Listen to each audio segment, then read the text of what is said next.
time. Now we're kind of in a world where everybody thinks they should be an entrepreneur. So I want to get into a video from this girl. Her name, I'm going to credit her name. Her name is her page is called DoDash. And I like her passion. So her video caught me, but I think her video speaks to the delusion that some people have, right? It speaks to people's frustration, which I get, but it doesn't necessarily speak to the reality of people's lives when they really are honest with themselves. Let me get into the video. I'm going to play this real quick. Ain't got no time for these jobs no more. That's the name of the video. I want to play this. I'm not going to play all of it. It's a long video. It's about 16 minutes, but there's certain pieces. So let's play this and talk about it. $15 an hour sucks. $18 an hour sucks. $20 an hour sucks. $25 an hour sucks. $30 an hour sucks. $35 an hour sucks. $50 an hour sucks. You can afford to give them more. And I'm telling you, when you give people what they deserve, they will be happier. You sitting there thinking, I'm only going to give them a little bit to keep them coming back. If you give people more, they will be happier. Happier at home, able to pay their bills, happier at work. You wouldn't have such attitude-y people if you paid them right. Just for a minute, let's talk about living wage. Now, the reason why this video I thought was interesting is because it does speak to how people are struggling to live, right? Most people are spending about 50% of their take-home pay, to pay rent or mortgage. Some people are spending even more than that. Then people have car notes, the bills. Let's keep it real. Living wage has not kept up with inflation. I'm not here to argue that. But my point is that what is enough, right? When you look at certain jobs, you look at the pay for certain jobs. She says $15 an hour sucks, 20 an hour sucks, 30, 40, 50. It all sucks. Now, how much are people supposed to get paid? So I'm going to go a little bit further just to talk about the idea of everybody should be getting paid more, because everybody shouldn't necessarily be getting paid more. It's all about the skills and the value you bring to the marketplace. Now, that's what's missing in this conversation. A lot of people feel like, I just deserve more. I just deserve more. What's happening now is that the job market has been changing. And whether people want to realize it or not, whether you're in your 20s or you're in your 40s or 50s, the job market has been changing. What you bring to the job market helps you to demand what you're going to get paid for. Now, there are certain fields that aren't having any problem making the money they want to make. But again, I talked about this in another episode about how the service industry and jobs that are essentially service jobs are being replaced and being automated. This is nothing new. It's been happening for years. Most people hate their jobs, and particularly people who are in corporate America. They're sitting at desks. They hate their jobs. Cool. No problem. There's nothing wrong with that. People hate their jobs. This whole idea about hating your job, I used to be in that frame of mind when I was younger, when I, first was just getting out of college, working in corporate America. And I used to have that mindset of you end up resenting your job. You feel like, I shouldn't be here. This isn't what life is about. I should be doing something else. I should be able to wake up when I want to and make the money I want to make. And no one should be able to tell me when to go to lunch and this and this and that.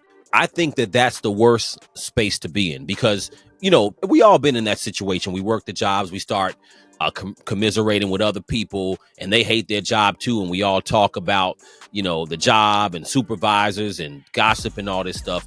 And that's the worst space to be in, because at the end of the day, no one's forcing you to be in any particular job, right? You don't always get what you're worth. You get what you negotiate, but you can't negotiate if you don't have certain skills and you're not needed in the marketplace or unique in the marketplace. That's the reality. Let me play a little bit more of her video before I get on to the rest of this, because I thought she said something later in her video that was funny to me. Your mind can create so many amazing things. You don't have to settle for less. You can settle for more. You know too much. You do too much. You are too much. They need you. You the best nurse in that building. You can't pay me $150 an hour? Really? You can't afford that? Yes, you can. Yes, you can. Yes, you can. Yes, you can. And don't think that they can't, because they can.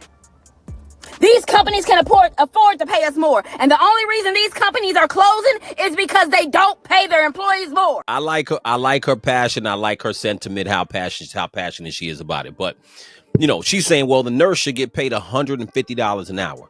$150 an hour, right? So this is like listening to people who, if you ever was to run a business, right, you're going to have to figure out the cost of labor, right? And I'm not saying the cost of labor is always fair. I'm not saying the job market is all fair and wages are fair. What I'm saying is that when you start to look at a position like a nurse, right, let's look up what the average nurse makes, right? So the average nurse, it says the average RN makes about $86,000 a year. $86,000 a year. She's saying the average nurse should make about $260,000 a year, right? So if the average RN made $260,000 a year, that would be crazy, right? It just wouldn't make sense. There are physicians who went to med school who make about that much, or maybe a little bit more, 250, 300,000. So the question is now, if we triple that, do the doctors need to make $900,000 a year? I don't know. Because then the argument here, you got to understand, if you pay the average doctor $900,000 a year, which is about 3 times of what maybe a doctor may make, then what happens to healthcare? Where is that money coming from, right? So, I guess what she's saying is that, look, the companies can afford to pay. And let me get into why the mindset is a little bit trippy to me. So a lot of people say, well, I hate my job. They should be paying me more. And the gist of her conversation is about entrepreneurship. You should go off on your own and do your thing. Now, I remember back in 2015 when Dame Dash was on the Breakfast Club, and Dame Dash was a big proponent of hustling for yourself, working for yourself. Also, if you put up your own money. If you don't put up your own money, I don't care how much somebody gives you, you're nothing but a supervisor. It's not yours. So how much money can you get paid to not? There's no money in this world for someone to pay me so they could call me, so I could call them a boss. That's like calling somebody daddy. How can a man call another man, that's my boss? I think that working for yourself is great. But when you're talking to the whole population, you got to put context in. The problem is that people use their job to be resentful about their lack of their own hustle. That's the thing that bothers me. So if you decide you want to be an entrepreneur, cool, be an entrepreneur. But take some time to run even maybe a small business of your own. When you're an entrepreneur, because I've been on both sides of the game. I work for people and I work for myself for long periods of time. And you're responsible for all the wins and all the losses. Most people in the country do not work for big corporations. Most people work for small to mid-size corporations, right? And even when we talk about the average single member corporation, somebody that may have 1 to 4 employees, right? Or even 1 to 10 employees. That person works all the time. They are not, you don't get off. You don't get to have your feet kicked up while everybody else works. Most of the time, your employees, when they leave, you still be there. When they're sick, you got to be there. When there's a problem with something you have in your shop or your office, your ass got to be there and you got to deal with the cost. So it's not that owners just sit there and just make all this money and employees are doing all the work. This is not the reality for many businesses. So I'm pro entrepreneurship, but I think even when you work for somebody, see the energy that a lot of y'all put into I hate my job, the energy that you put into that is where you should be putting the love and the energy into what you want to actually do with your life. So if you feel like you want to have your own business, then put all that energy into your business. You should be doing that while you have a job, right? And even if you want to quit, fine. Prove to yourself that you can build something that makes enough money to first replace your income, right?